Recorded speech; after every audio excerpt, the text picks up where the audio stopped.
August 7, 2022 ಇಸ್ವಿಲಿ ಒಬ್ಬ ಏಕ ವ್ಯಕ್ತಿಯ ಒಂದು ಹುಟ್ಟುಹಬ್ಬಕ್ಕೆ ಇಡೀ ಕರ್ನಾಟಕ ರಾಜ್ಯದಂತೆ 22 ಲಕ್ಷ ಜನ ಸೇರ್ತಾರೆ. ಒಬ್ಬ ವ್ಯಕ್ತಿಗೆ, ಒಬ್ಬ ಹಿಂದೆ ವರ್ಗದ ನಾಯಕ ಒಬ್ಬ ಹುಟ್ಟುಹಬ್ಬ ಮಾಡ್ಕೊತಂದ್ರೆ 22 ಲಕ್ಷ ಜನ ಒಂದು ಕಡೆ ಸೇರ್ತಾರೆ ಅಂದರೆ ಉದಾಹರಣೆ ದಾವಣಗೆರೆಯಿಂದ ಸಿದ್ದರಾಮಯ್ಯ ಕಾರಣ. ಐನ ನಾಯಕರು ನಮ್ಮ ರಾಜ್ಯದಲ್ಲಿ 70% ಇದ್ದಾರೆ.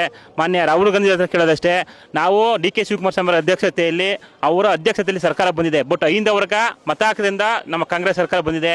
ಈ ಒಂದು ಪೂರ್ಣಾವಧಿನ ಸಿದ್ದರಾಮಯ್ಯ ಸಾಹೇಬರು ಹೋಗಲಿ, ಯಾಕಂದ್ರೆ ಅರ್ಧ ತಟ್ಟಿಲ್ಲ ಊಟವನ್ನು ಕೇಳೋ ತಪ್ಪು. ಎಲ್ಲ ಹೇಳ್ತಾರೆ ಒಪ್ಪಂದ ಆಗಿದೆ. ಯಾಕಂದ್ರೆ ರೆಂಟ್ ಅಗ್ರಿಮೆಂಟ್ ಮಾಡ್ಕೊಂಡಿಲ್ಲ. ಇದು ಮನೆ ಅಗ್ರಿಮೆಂಟ್ ಅಲ್ಲ ಅಥವಾ ಮನೆ ಲೀಸ್ ಅಗ್ರಿಮೆಂಟ್ ಅಲ್ಲ. ಇದೊಂದು ಸರ್ಕಾರ, ಸುಭದ್ರ ಸರ್ಕಾರ ನಡೆಸಿರುವಂತ ಮನೆ ಸಿದ್ದರಾಮಯ್ಯ ಸಾಹೇಬರು 5 ವರ್ಷಗಳ ಉಳಿಕೆ 2 ವರ್ಷಗಳ ಅವರೇ ಆಡಳಿತ ನಡೆಸಲಿ. ಮುಂದೆ ಬರುವಂತ 2020 ಎಲೆಕ್ಷನ್ ನಾವು ಐಂದ ವರ್ಗ ಡಿ ಕೆ ಸಿ ಸಾಹೇಬರ ಬೆನ್ನೆಲುಬಾಗಿ ನಿಂತ್ಕೊಂಡು, ನಾವು ಹೆಂಗೆ ಸಿದ್ದರಾಮಯ್ಯ ಸಾಹೇಬರಿಗೆ ಬೆನ್ನೆಲುಬಾಗಿ ನಿಂತು ಅದೇ ರೀತಿ ಐಂದ ವರ್ಗ 70% ನಾವೇನಿದ್ದೀವಿ ಇಡೀ ರಾಜ್ಯದಲ್ಲಿ ಎಲ್ಲ ಮತಕ್ಷೇತ್ರದಲ್ಲಿ 70% ಐಂದ ವರ್ಗ ಇದ್ದೀವಿ. ಅಷ್ಟು ಐಂದ ವರ್ಗ ಕೂಡ ನಾವು ಡಿ ಕೆ ಸಾಹೇಬರ ಬೆನ್ನೆಲುಬಾಗಿ ಅವ್ರ ಹಿಂದೆ ನಿಂತು ಅವನು ಕೂಡ 5 ವರ್ಷ ನಾವು ಸಿಎಂ ಮಾಡ್ತೀವಿ. ಉಳಿಕೆ 2.5 ವರ್ಷಗಳನ್ನ ಸಾಹೇಬರಿಗೆ ಅನುಕೂಲ ಮಾಡಿಕೊಡ್ಬೇಕು.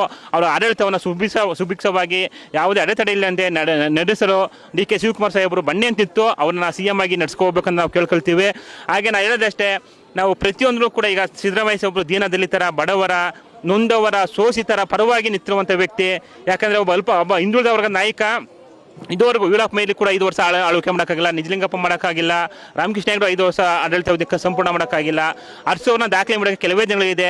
ಇನ್ನು ಉಳಿಕೆ 2.5 ವರ್ಷಗಳನ್ನ ಸಿದ್ದರಾಮಯ್ಯ ಸಾಹೇಬರು ಆಳ್ವಿಕೆ ಮಾಡಿ ರಾಜ್ಯವನ್ನು ಸುಭಿಕ್ಷವಾಗಿ ಮಾಡ್ತಾರೆ. ಯಾಕಂದರೆ ನಮ್ಗೆ ಗೊತ್ತು, ಐಂದ ವರ್ಗದಲ್ಲಿ ಇವತ್ತು ಕೂಡ ಅವರು ಒಬ್ಬರು ಡೆಪ್ಟಿ ಸಿ ಎಂ ಆಗಿದ್ದಾಗ ಐಂದ ವರ್ಗದ ಸಮಾವೇಶ ಮಾಡೋದಕ್ಕೆ ಆ ಪಕ್ಷದ ವರ್ಗ ಅಲ್ಲಿಂದ ಉಚ್ಚಾಟನೆ ಮಾಡ್ತಾರೆ. ಉಚ್ಚಾಟನೆ ಮಾಡಿ ಬಂದು ಗೊತ್ತಾದ್ಮೇಲೆ ಕಾಂಗ್ರೆಸ್ ಆಗ ಅದಪ್ಪದ ತರ್ತದೆ. ಸಿದ್ದರಾಮಯ್ಯ ಸಾಹೇಬರು ಕಾಂಗ್ರೆಸ್ ಬಂದಾಗ ಕಾಂಗ್ರೆಸ್ ಸರ್ಕಾರ ಸುಭಿಕ್ಷವಾಗಿ 2 ಬಾರಿ ಅಧಿಕಾರ ನಡೆಸಿದೆ. 2 ಬಾರಿನೂ ಕೂಡ ಅವರು ಆದಂಥ ಹೋದ ವರ್ಷ 2013-18 ಎಲ್ಲ ಅವರು ಗ್ಯಾರಂಟಿಗಳು ಏನು ಬಜೆಟಲ್ಲಿ ಏನು ಘೋಷಣೆ ಮಾಡಿದ್ರು ಎಲ್ಲನೂ ಕೂಡ ಸಂಪೂರ್ಣವಾಗಿ ಈಡೇರಿಸಿದ್ದಾರೆ. ಈಗ ಸರ್ಕಾರ ಬರೋ ಮುಂಚೆ 5 ಗ್ಯಾರಂಟಿ ಯೋಜನೆಗಳನ್ನ ಘೋಷಣೆ ಮಾಡಿತ್ತು. 5 ಗ್ಯಾರಂಟಿ ಯೋಜನೆಗಳನ್ನ ಸರ್ಕಾರ ಜಾರಿಗೆ ತಂದಿದೆ. ಸುಭಿಕ್ಷವಾಗಿ ನಡೀತಿರುವಂಥ ಸರ್ಕಾರವನ್ನು ಇದೇ ರೀತಿ ಇನ್ನೂ 2 ವರ್ಷ ಕಾಲ ನಮ್ಮ ಸಿದ್ದರಾಮಯ್ಯ ಸಾಹೇಬರು ಮುಂದುವರೆದಲ್ಲಿ 2028ಕ್ಕೆ 2028-33 ಮತ್ತೆ ಕಾಂಗ್ರೆಸ್ ಸರ್ಕಾರ ಅಧಿಕಾರಕ್ಕೆ ಬರುತ್ತೆ. ರಾಹುಲ್ ಗಾಂಧಿ ಶಕ್ತಿ ಸಿಗುತ್ತೆ. ಆಗ ರಾಹುಲ್ ಗಾಂಧಿ ಅವರು ನಮ್ಮ ಡಿ ಕೆ ಸಿ ಅವರನ್ನೇ ಸಿಎಂ ಮಾಡಲಿ, ನಮ್ಮ ಅಭ್ಯಂತರ ಇರೋದಿಲ್ಲ. ಇಂದವರೆಗೂ ಅವ್ರು ಬೆನ್ನೆಲುಬಾಗಿರ್ತೀವಿ. ಉಳಿಕೆ 2.5 ವರ್ಷಗಳನ್ನ ಸಾಹೇಬರಿಗೆ ಅನುಕೂಲ ಮಾಡಿಕೊಡ್ಬೇಕೆಂದು ನಾವು ತಮ್ಮಲ್ಲಿ ಕೇಳ್ಕೊಳ್ತೀವಿ ರಾಹುಲ್ ಗಾಂಧಿ ಅವರೇ.